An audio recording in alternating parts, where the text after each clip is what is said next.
저는 나은기력과 원장 김대환이라고 합니다. 제목은 투석 환자분들 요것만 아시면 된다. 한편으로 정리하는 투석 혈관의 모든 것이라고 잡아봤는데요. 유튜브에서 투석 환자분들이 보실 수 있는 좋은 자료들이 많이 늘고 있습니다. 잘 들어봐 주시면 감사하겠습니다. 어쨌거나 이제 투석 혈관 다 만들어졌어요. 정리를 하자면 자기한테 맞는 혈관을 잘 찾아서 수술을 잘 받고 6주 정도 운동도 하고 상처도 다 실밥도 뽑고 이제 좋았어요. 썩 시작하는데 바늘을 찌르는 방법은 크게 두 가지, 원래는 세 가지 정도인데 뭐 크게 두 가지라고 알려져 있습니다. 하나는 이제 로프레더라고 해서 이제 줄사다리죠. 이렇게 줄사다리처럼 이렇게 쭉 찌르는 거예요. 그러니까 투석 혈관이 이렇게 있으면 그 어디 하나 편애하지 않고 공평하게 이렇게 쭉 찌르는 방법입니다.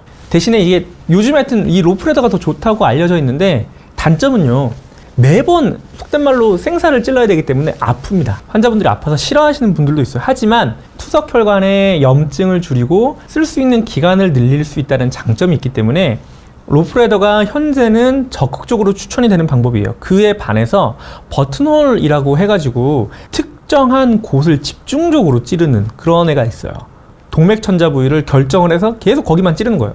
이거는 통증이 좀 덜하죠. 그리고 지혈이 좀 잘 된다는 장점이 있긴 한데 결정적으로 감염의 위험도가 올라갑니다. 그래서 현재는 이 로프레더법을 적극적으로 추천을 해드리고, 이 버튼홀은 감염 위험도가 높아서 추천을 안 드리는데, 내가 천자할 수 있는 부위가 짧은 분들이 있어요. 그러니까 정맥의 깊이가 깊다든지 막상 찌르려고 하니 접근할 수 있는 곳이 없는 분들에 한해서 버튼홀이 제한적으로 추천이 되긴 하지만, 찌를 수 있는 곳이 여러 개 있다면 여러 곳을 나눠서 찌르시는 게 더 좋아요. 그래서 이 방송을 보고 계신 이 환우분들한테 제가 꼭 하나 말씀드리고 싶은 게, 그냥 솔직하게 말을 해봅시다. 이 투석실에서요, 천자를 하는 간호사 분들도 사람이에요.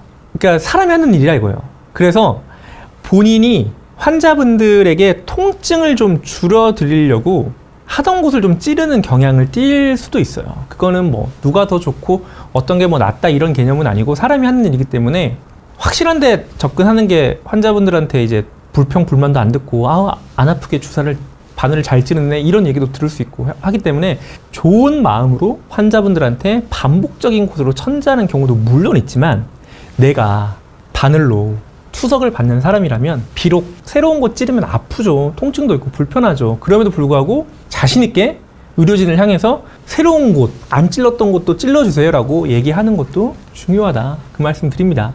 이거를 병원에서 다 알아서 할 거라고 기대하지 마세요. 모든 사람들은 자신의 일에 대해서 자신이 책임을 져야 된다고 생각합니다. 본인의 천자 방법을 본인이 그냥 결정하시면 돼요. 찌를 곳이 없는데 나는 너무 짧은데, 그러면 다른 투석 혈관을 만들 수 있는 곳으로 가보시든지 저 같은 혈관외과 의사한테 한번 와보세요. 대책을 함께 세워봅시다. 현재 무조건 버튼홀로 가야 된다, 맨날 찌르는 데만 찔러야 된다, 여기가 풍선같이 늘어나 있다 라고 방송을 보시는 분들이 있다면 그냥 놔둬서는 좋지 않습니다. 본인의 천자 방법을 적극적으로 로프레더 여러 곳을 찌르는 쪽으로 의식적으로 노력을 하자. 중요합니다. 자, 그래서 이렇게 투석을 받으면요, 무슨 문제가 생기냐? 좁아져요. 그래서 이제 어떤 분들은 이렇게 얘기하시죠.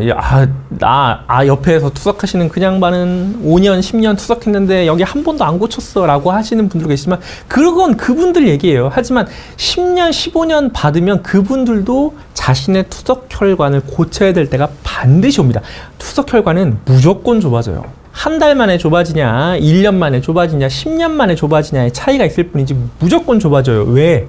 투석혈관은요, 엄청난 압력이 걸리는 것이라 이게 이제 정상 혈관의 내막이 두터워지는 거예요. 벽이 뚱뚱해지는 겁니다. 혈관 벽이 두꺼워지는 거예요. 일을 많이 하니까 우리가 맨발로 마라톤 뛰면 발바닥에 굳은 살 생기겠죠. 이렇게 되겠죠. 혈관 내벽에 엄청나게 많은 피가 막 지나가니까 혈관 벽이 뚱뚱해지는 겁니다. 이게 바로 내막 비우예요. 내막 비우. 혈관 안에 있는 막이 뚱뚱해진다, 비우돼진다. 그러니까 벽이 두꺼워지니까 실질적으로 피가 지나가야 되는 요 길은 좁아지겠죠. 그래서 막힙니다. 내가 내 거 혈관을 보니까, 눈으로 보니까 혈관이 풍선처럼 커졌어. 그리고 피부색이 좀 변해. 그리고 피부가 늘어나서 피부가 맨들맨들해서 반짝반짝 빛이 나. 이상한 겁니다. 피부 정맥이 커지고 진해졌어. 특히 위쪽 팔이나 겨드랑이에 있는 피부 정맥이 잘 보여. 이상한 겁니다. 손하고 팔이 부어. 그리고 투석팔에 멍이 잘 들어. 이런 거 다 이상한 거예요. 그러니까 늘 눈으로 투석 혈관을 봤는데 평소와 조금 다르다. 그럼 다 이상한 겁니다. 그리고 만져보세요. 이렇게 느긋하게 만져보시면 이게 이제 떨림이라고 하는데 요 떨림이 변해요. 어떻게 변하냐면 이게 진음 떨림이라고 해서 바람 지나가듯이 이렇게 지나가는데요. 막히면요. 툭 이렇게 변합니다. 우리가 이제 맥을 이렇게 손으로 짚잖아요. 맥을 짚으면 이렇게 뛰지 않습니까? 이게 왜 뛰는 것처럼 느껴지냐면 심장의 수축기와 이완기인데 이 이완기의 느낌이 안 느껴지는 거예요. 사람 손으로 느낄 수 있는 이 혈압의 그 정도가 대개 한 100mm 머큐리 정도 돼야 손끝으로 늘려지거든요. 근데 우리가 혈압을 120에 80 이렇게 얘기하잖아요. 그럼 120에 뒤에 거 80은 안 느껴지는 거예요. 그래서 맥처럼 뛰는데 투석 혈관을 만들면요. 이 뒤에 것도 느껴집니다. 그리고 더 세게 뛰든 조금 약하게 뛰든 더 세게 뛰든 조금 약하게 뛰어서 늘 이게 느껴지기 때문에 바람 소리처럼 이게 느껴지는 거예요. 근데 이게 맥으로 바뀐다. 그럼 뭔가 문제가 생기는 거예요. 그리고 혈관을 만졌는데 이게 말랑말랑하게 만져줘야 돼요. 말랑말랑하게. 근데 탱탱하게 만져진다. 그럼 이상한 거예요. 자, 다시 슬라이드 한번 보시겠습니다. 이 투석을 할 때는요. 투석을 할 때는 바늘을 찌르는 이 과정에서 간호사분이 너무 어려워해. 투석을 할 때 바늘로 찌르니까 힘들어. 그리고 바늘을 찔렀는데 거기서 혈전이 묻어나와. 그리고 투석하는 동안에 팔이 아파. 이런 문제가 생기잖아요. 그럼 투석할 때 이상소견이에요.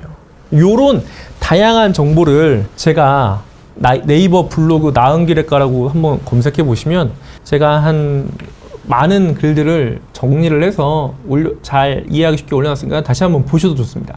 요거는 이제 맨들맨들하죠. 반짝반짝 좀 빛이 나죠. 늘어난 거예요. 고쳐드려야 됩니다. 이 멍이 든 거죠. 천자했던 부위에 출혈이 생겨서 멍이 든 거죠. 그리고 혈관이 이렇게 풍선같이 이렇게 늘어나 있어요. 뭔가 문제가 있는 겁니다. 이러면 고쳐야 돼요. 오세요. 그리고 피부 정맥의 확장이 잘 보이시는지 모르겠는데 이렇게 요거 말고요. 이 옆에 있는 이런 것들 요게 문제입니다.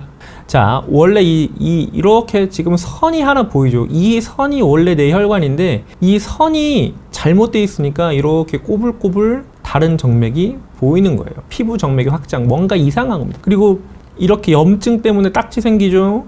이거는 단순히 천자했던 부위가 아니라 천자했던 부위에 이제 혈전이 계속 차면서 이제 가피가 생긴 거죠. 역시 해결해 줘야 되는 것들입니다. 경청을 해주셔서 다시 한번 진심으로 감사를 드립니다. 저는 왕십리에 있는 나은길 외과에서 투석혈관을 전문으로 요것만 하고 있는 혈관외과 의사였고요. 앞으로 더 좋은 주제에 대해서 특히 혈관에 관해서는 여러분들과 좋은 얘기 나눌 수 있도록 더 많이 노력해서 다음 시간에도 재미있는 주제로 또 찾아뵙겠습니다. 감사했습니다.